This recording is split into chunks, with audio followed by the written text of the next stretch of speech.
மதிமுகம் நேயர்களுக்கு வணக்கம். இது அரசியல் தாக்கமும் பின்னணியும் வழங்குவதற்காக நான் தினேஷ். நான் நிரோஷா.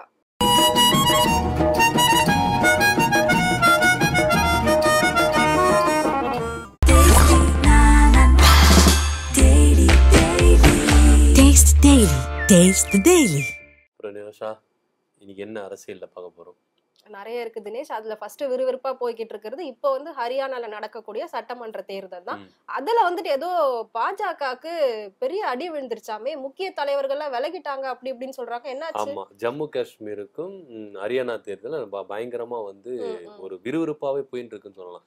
ஜம்மு காஷ்மீர்ல ஒரு பக்கம் காங்கிரஸுக்கும் பாஜகவுக்கும் அப்படி ஒரு போட்டி போயிருந்தாலும் ஹரியானால 4 முனை போட்டிகள் போகுது அப்படின்ற மாதிரி சொல்லலாம். பாஜக ஒரு பக்கம், காங்கிரஸ் ஒரு பக்கம், ஆம் ஆத்மி ஒரு பக்கம், அதே போல அங்க இருக்கிற ஜனநாயக ஜனதா தளம் அது மாதிரி ஒரு சில கட்சிகள்லாம் சேர்ந்து கூட்டணி வச்சு 4 முனை போட்டிகள்லாம் பண்ணிருக்கு.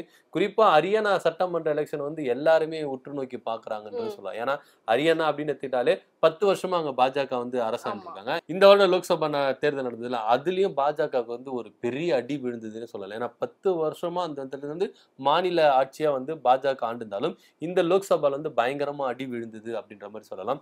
இன்னொரு பக்கம் பாஜக அதிருப்தியில இருக்காங்க. பாஜக மேல நிறைய பேர் அதிருப்தியில இருக்காங்க அப்படின்ற மாதிரி சொல்லிக்கலாம்.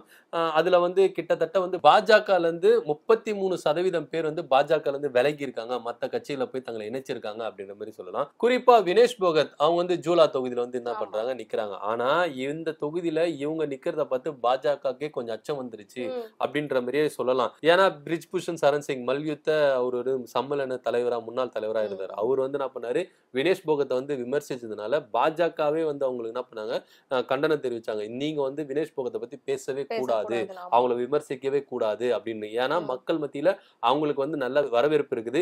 நீங்க எதுனா ஏடக்கூடமா சொல்லி அது நம்மளுக்கு திருப்பி ஆப்போசிட்டா மாறிட போகுதுன்றதுனால பாஜக டைரக்டாவே அவங்களுக்கு என்ன பண்ணாங்க, கண்டனம் தெரிவிச்சாங்க.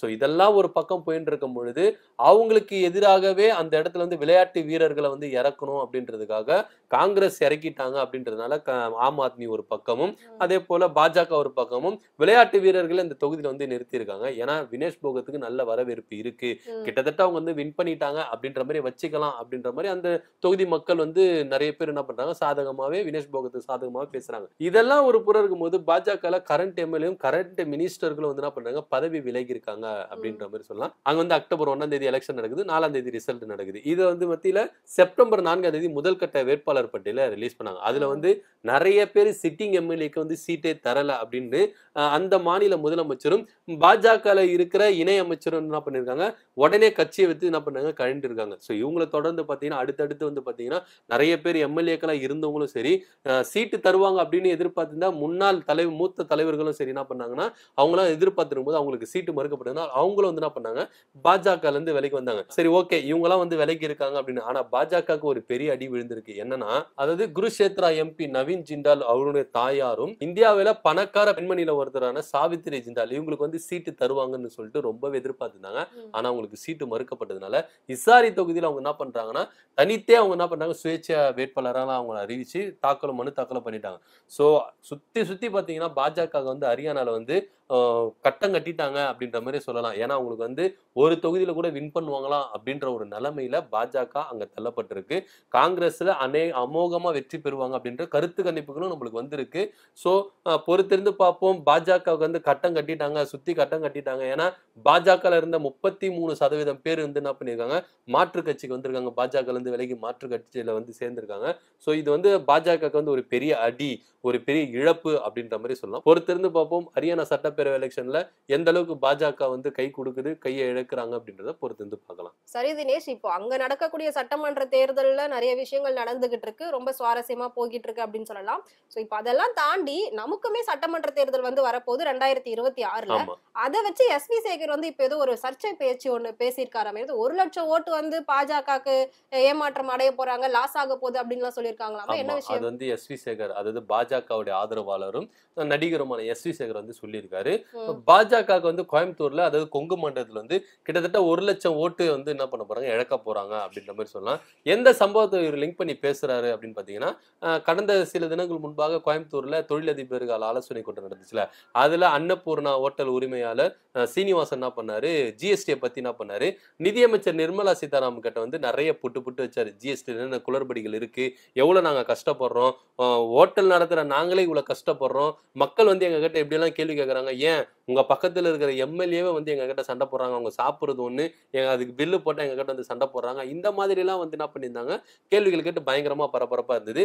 இதை குறிச்சு சீனிவாசன் அவர்கள் போயிட்டு மன்னிப்பு கேட்டதாவும் அந்த வீடியோலாம் பயங்கரமா வைரல் ஆச்சு.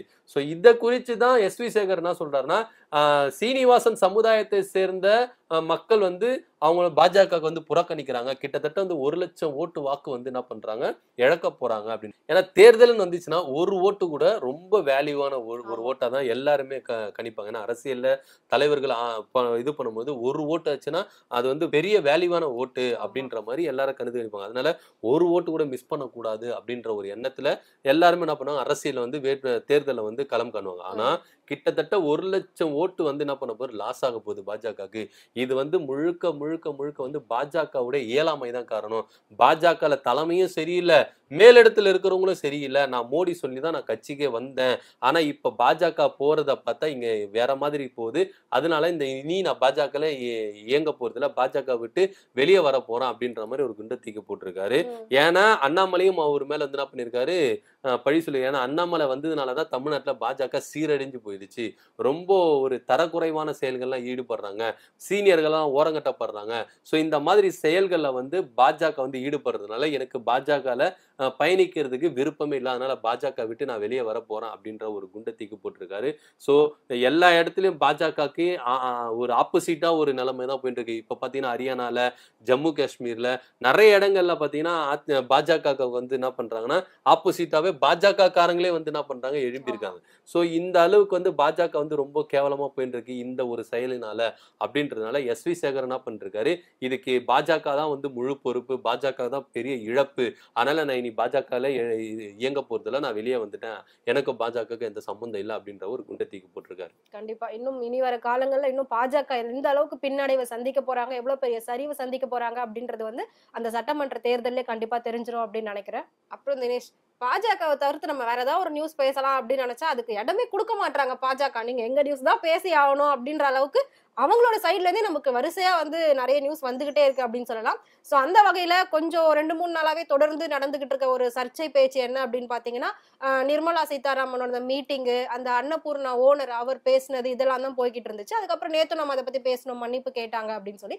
சோ ஏதோ அவங்களுக்கும் பாஜகவுக்கும் இப்போ பெரிய ஒரு நெருக்கடியா போய்கிட்டு இருக்காமே. ஆமா, அதாவது பாஜக வந்து தெரிஞ்சோ தெரியாமலையும் என்ன பண்ணிருக்காங்க, நெருப்புல கைய வச்சுட்டாங்க அப்படின்ற மாதிரி சொல்லலாம். ஏன்னா பாஜகல கோவையில நடந்த அந்த சம்பவம் தான் பெரிய பேசும் பொருளா இருக்கு. அதனாலதான் அப்டேட் மேல அப்டேட் வந்துட்டே இருக்கு. வேற நியூஸுக்கு நம்மள வந்து கவனம் செலுத்த முடியல. ஏன்னா வந்து கண்டென்ட் வந்து பாஜக வந்து கொடுத்துட்டே இருக்காங்க. என்னன்னா கோவையில அந்த தொழிலதிபர் சீனிவாசன் கேட்ட ஜிஎஸ்டி குறித்து அவர் கேட்ட கேள்விகளும் அதற்கு திணறி நின்ன நிர்மலா சீதாராமனும் அந்த ஒரு விஷயமா தான் பயங்கரமா பண்றது.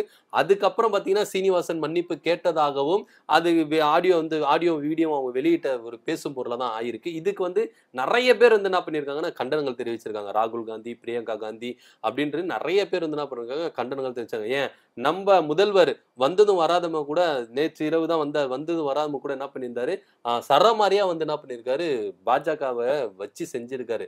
அதாவது கேள்வி கேட்டவங்களை இந்த அளவுக்கு மிரட்டி மன்னிப்பு கேட்க வைப்பீங்களா அப்படின்ற மாதிரிலாம் பயங்கரமா கேட்டிருக்காரு. என்னன்னா அன்னபூர்ணா ஹோட்டல் உரிமையாளர் சீனிவாசன் இவர் வந்து பாத்தீங்கன்னா கோவையில வந்து 50 ஆண்டு கால ஒரு பிராண்டுன்னு சொல்லலாம். ஏன்னா கோவையில வந்து குறிப்பா நீங்க கோவையில எடுத்துக்கிட்டீங்கன்னா பிஎஸ்ஜி, கேஜி, அப்புறம் வந்து அன்னபூர்ணா, அதே மாதிரி பிரிக்கால், இந்த மாதிரி தொழில் நிறுவனங்களை சார்ந்த உரிமையாளர்கள் பாத்தீங்கன்னா 2 சமுதாயத்தை சார்ந்தவங்களா இருக்காங்க. சோ இவங்களை வந்து பாத்தீங்கன்னா அவமதித்ததுனால இந்த சமுதாயத்தை சார்ந்தவர்களும் பாஜக காரங்களும் வந்து என்ன பண்ண பெருசா வந்து விரும்பவே இல்லை அப்படின்ற மாதிரி சொல்லலாம். ஏன்னா அன்னபூர்ணா ஓனர் சீனிவாசன்றது அந்த சமுதாயத்துல ஒரு மூத்தவரா இருக்கிறதுனால இந்த ஒரு வயதுல மதிக்கத்தக்க இவ்வளவு பெரியவரை வந்து இந்த மாதிரி வந்து கேவலப்படுத்திட்டாங்க அப்படின்னு சொல்லிட்டு பயங்கரமா அவங்களும் அதிருப்தியில இருக்காங்க அப்படின்ற மாதிரி சொல்லலாம். ஏன்னா உண்மையிலே அவர் வந்து மன்னிப்பு கேட்டதாவே இருக்கட்டும், அதுல வந்து எந்தவித மாற்று கருத்து இல்லை. ஏன்னா பாஜக சைட்ல இருந்து என்ன சொல்றாங்கன்னா, அவர் தான் வந்து அப்பாயின்மெண்ட் கேட்டாரு, மன்னிப்பு கேட்கணும், நான் அதை தப்பா பேசிட்டேன், அதனால மன்னிப்பு கேட்கணும் அப்படின்றதுனால அவங்க சொல்றாங்க. சரி, ஓகே, உண்மையிலே மன்னிப்பு கேட்டதாவே இருக்கட்டும், அதை வந்து நீங்க எதுக்கு வீடியோ எடுத்து ரிலீஸ் பண்ணீங்க, பாஜக காரங்க எதுக்கு எடுத்து ரிலீஸ் பண்ணீங்க அப்படின்ற மாதிரி ஒரு கொஸ்டின் வருது. ஏன்னா இது வந்து ஒரு பெரியவர் அவருடைய மனவேதனையை தான் வந்து என்ன பண்ணாரு, தொழில் ஆலோசனை கூட்டத்துல சொன்னாரு. ஏன்னா அவர் கஷ்டங்கள் அனுபவிக்கிறாரு. ஒரு ஜிஎஸ்டி நீங்க போட்டதுனால எந்த குளறுபடிகள் நடக்குது, அதிகாரிகள் எந்த அளவுக்கு குளறுபடி ஆகுறாங்க, சிஸ்டம் எந்த அளவுக்கு குளறுபடி ஆகுது. ஏன்னா நீங்க வந்து ஒரே மாதிரி போடல, ஒவ்வொன்றுத்துக்கும் நீங்க வேற வேற மாதிரி போறீங்க. கஸ்டமர் கேட்ட நாங்க வந்து என்ன பண்றோம், எப்படி நாங்க வந்து அவஸ்தைப்படுறோம் அப்படின்றத அவர் வந்து என்ன பண்ணாரு, விவரிச்சு சொன்னாரு.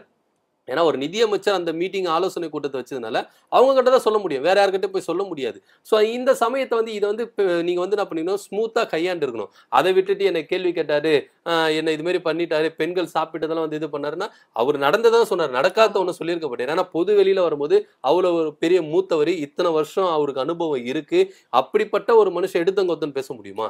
எல்லாத்தையும் அவர் ஃபேஸ் பண்ணதுனாலதான் அவர் என்ன பண்றாரு, அவர் வந்து சொல்றாரு. ஸோ இதை கூட அவங்க வந்து எடுத்துக்க முடியாம இதை வந்து எப்படி அணுகுன்னு தெரியாம எடுத்தங்கொத்தன்னு சொல்லிட்டு இது பண்ணிட்டு, அதாவது பெண்கள் வந்து தவறா பேசினா அது வன்மையா கண்டிக்கக்கூடியதான். ஆனா பெண்களை இதுவே பேசிட்டா பாஜக காரங்க சும்மா விட மாட்டோம் அப்படின்றத ஒரு மிரட்டல் விதமா தான் இதை எடுத்து என்ன பண்ணிருக்காங்க, ரிலீஸ் பண்ணிருக்காங்க. சோ இந்த வீடியோலாம் இது மாதிரி இருக்கும்போது வானதி சீனிவாசன் என்ன சொல்றாருன்னா, நான் வந்து என்ன சாப்பிடுறேன் எது செய்யறேன்னு சொல்லிட்டு பொதுவெளியில சொல்லலாமா அப்படின்ற மாதிரி கேட்கறாங்க. நியாயமான கேள்விதான், அதுல எந்தவித மாற்று கருத்து இல்லை.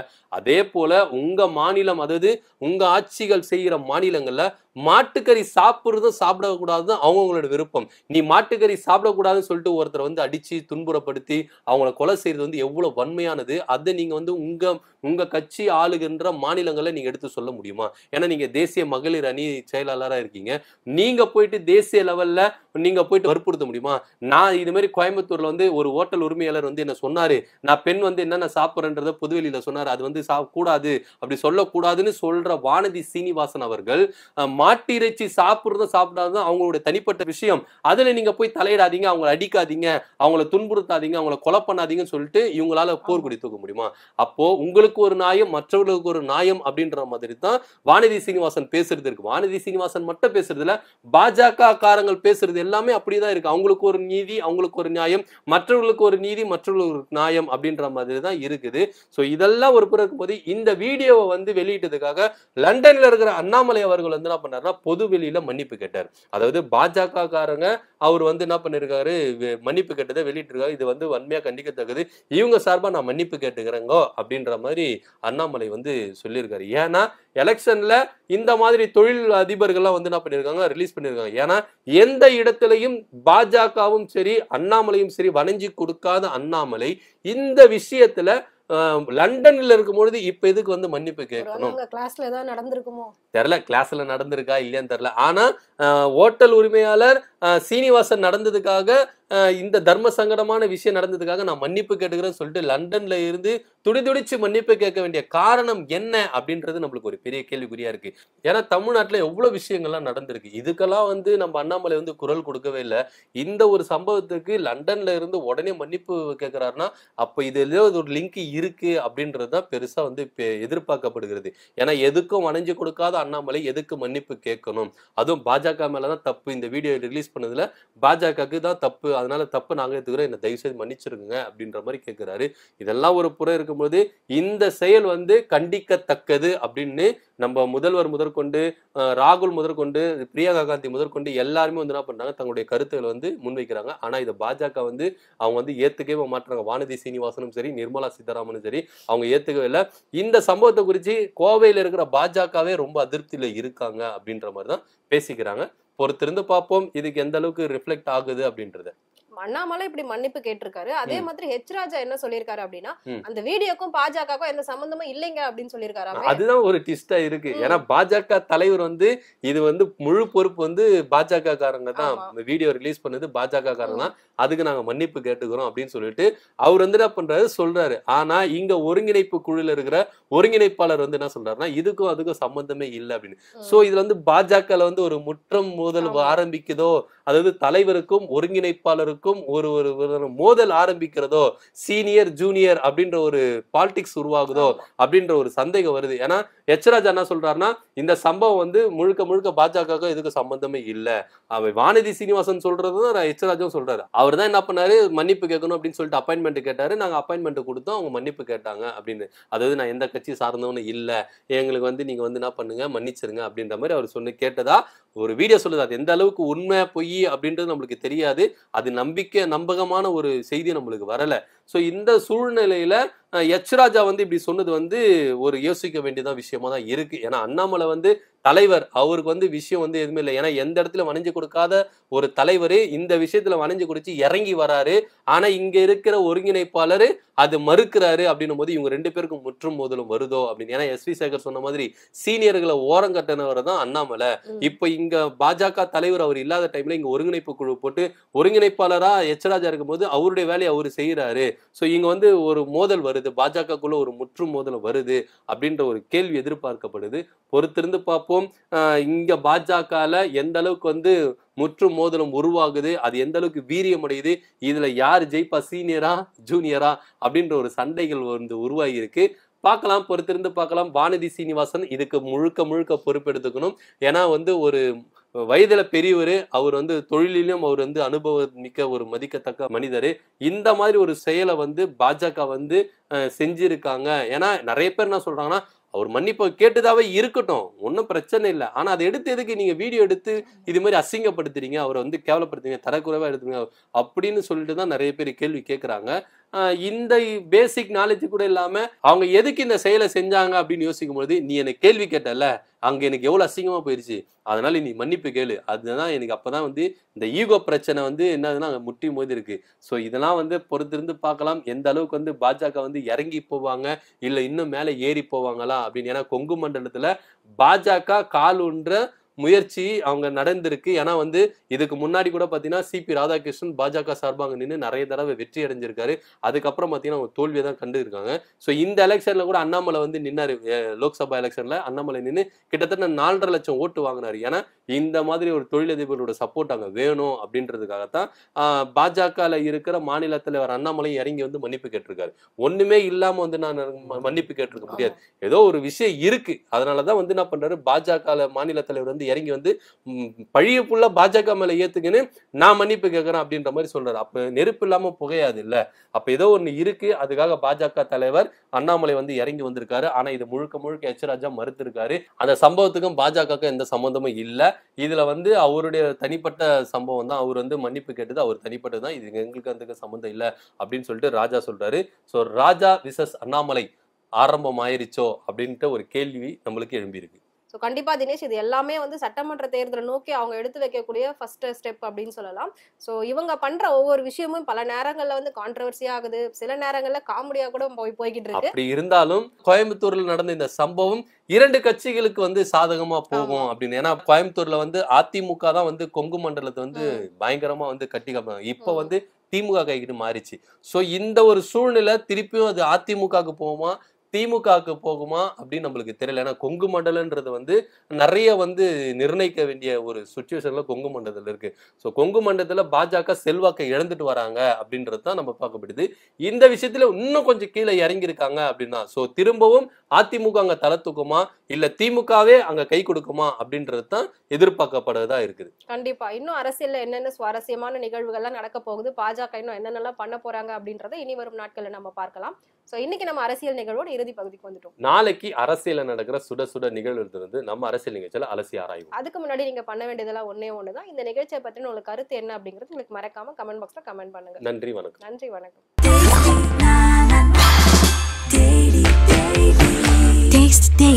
Taste the Daily.